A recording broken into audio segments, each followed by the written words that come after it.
Yo, okay. I made a video talking about how I was gonna make this video. It was a video giving all heads up about this video. A video within a video. Okay.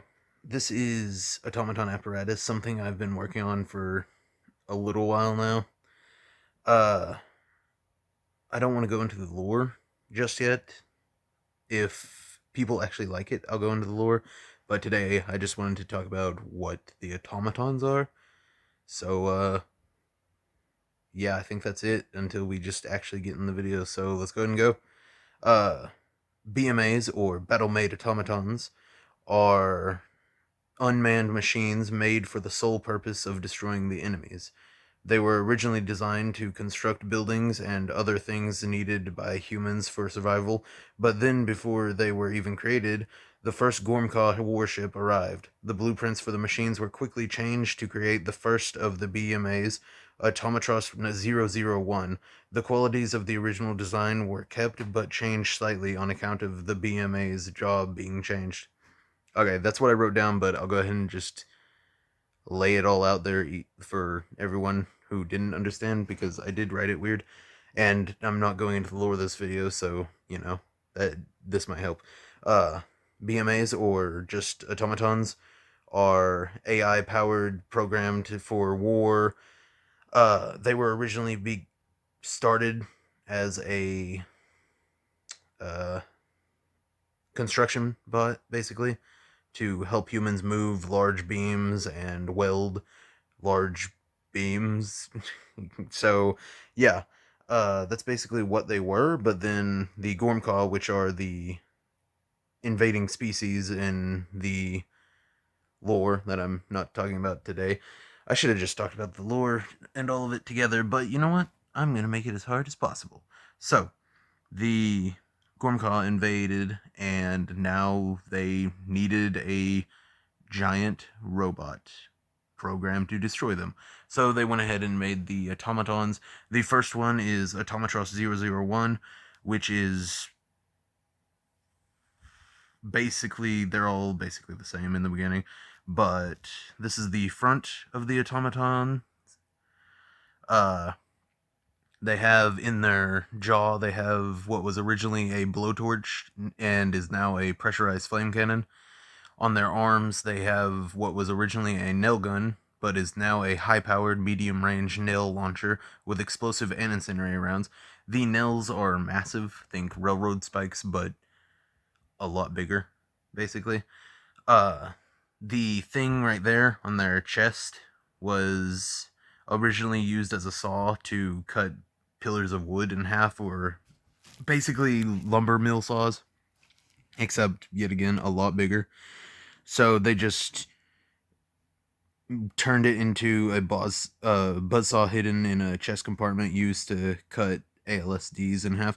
ALSDs, I will go ahead and tell y'all what that is so that it's not completely understandable. It's just alien life forms seeking destruction. I like acronyms, and I think it makes it fancy. Uh, Over here is the back. They have a backward-facing camera used to allow the automaton to see behind itself. A hidden back saw used to slice and dice the enemy, which means they have one in the front and one in the back, which comes in handy for if they're grabbed. They have palm thrusters used to launch and to help steer while in flight. And then these, which it actually took me a while to draw because I'm not an artist. Back leg thrusters used to launch and fly.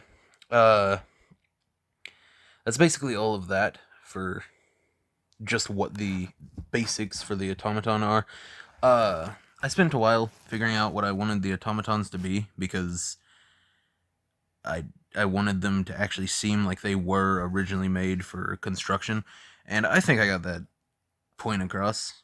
Hopefully, I know it's not the best art, but you know, you know how it is. Hopefully, here, that's the cavity right there that it is held in. Those two yellow things that were right down here on the chest are actually doors that open up. There's a spring loaded, not spling loaded, spring loaded metal bar that holds the hidden saw. I didn't know what the word for it would be, so I just put metal bar. That's fine, I'm sure. The serrated blades on the saw are used to rip and tear the organs of the ALSDs, while these curved sickle-looking ones are curved blades used to snag and rip through ALSD's armored skin and battle armor, leaving massive gashes. So basically, that opens them up, and these tears the inside. So I was thinking it would be like, I don't know, a crab or something. Like whenever you crush a crab shell, whenever you eat them, I guess. I don't know how seafood works. So there's that. The hidden saw information. A massive buzzsaw hidden within a hidden chest compartment. The saw is spring locked, making it shoot out and power on once the doors are opened.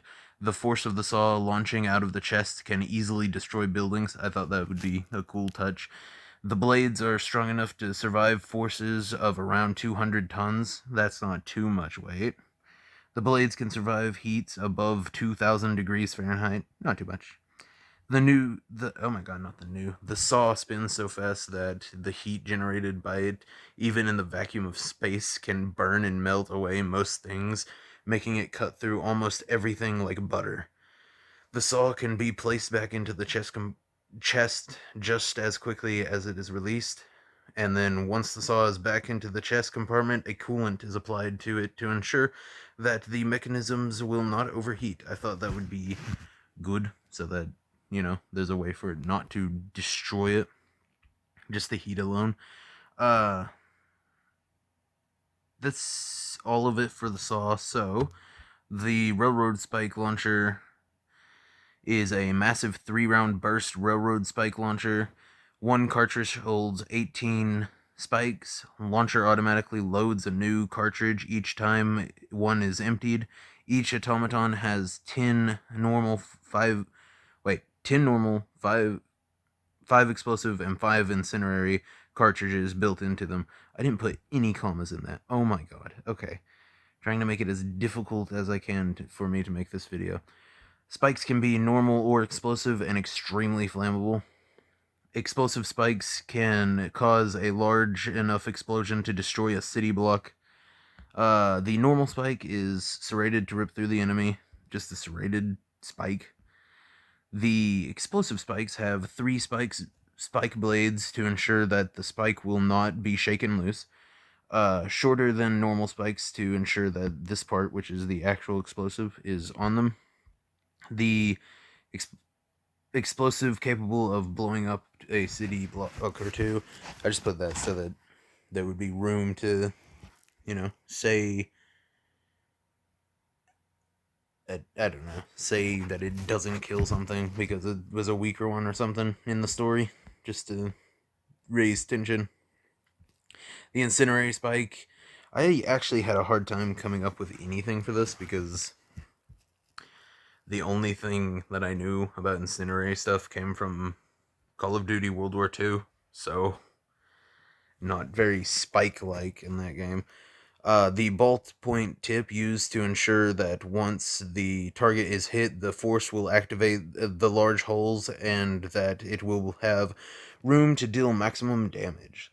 The bottom one with the holes is lots of holes that shoot fire, causing the spike to become rocket propelled, just to make it a little bit faster. And then the secondary holes are large holes that explode with flames once it hits something, causing the hit object to be covered in flames.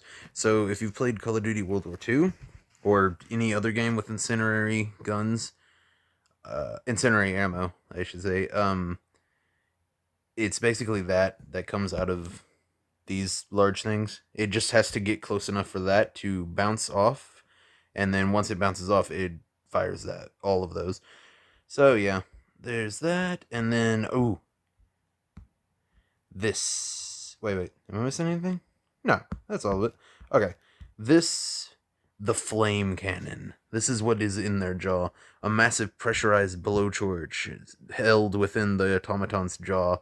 Flames emitted from the cannon can exceed 100,000 degrees Fahrenheit.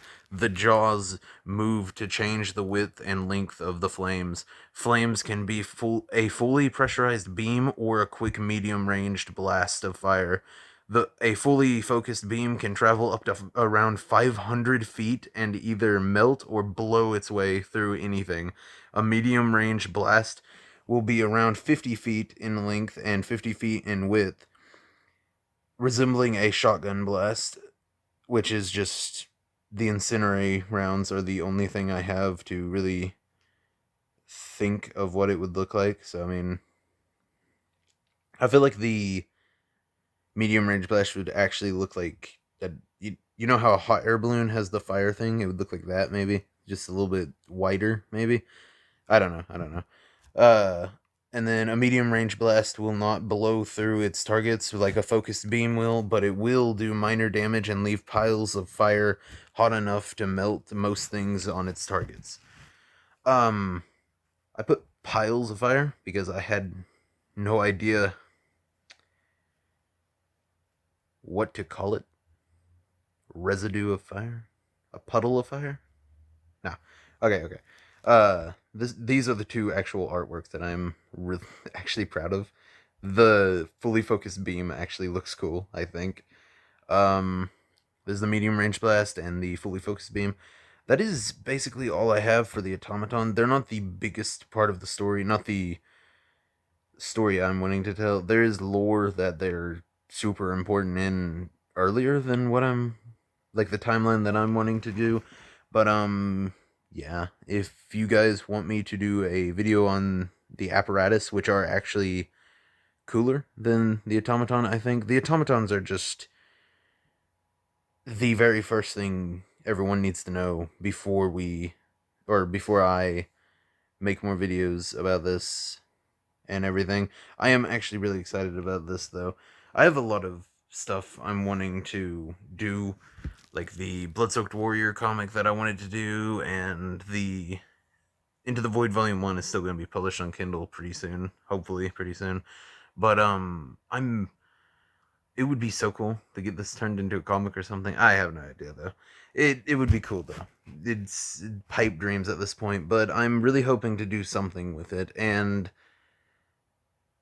yeah, if you guys want me to do a video over the apparatus or just over the lore, if I can get like 10 likes on this, I'll do that. I don't know. 10 seems like a lot for how many likes my videos usually get, but thank you for watching, and thank you for listening to this video.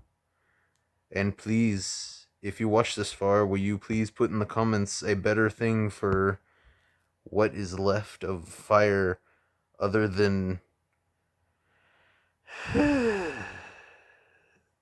piles? Should it be puddles? I feel like puddles should work. I feel like this video is being drawn out way too much. Okay, see ya.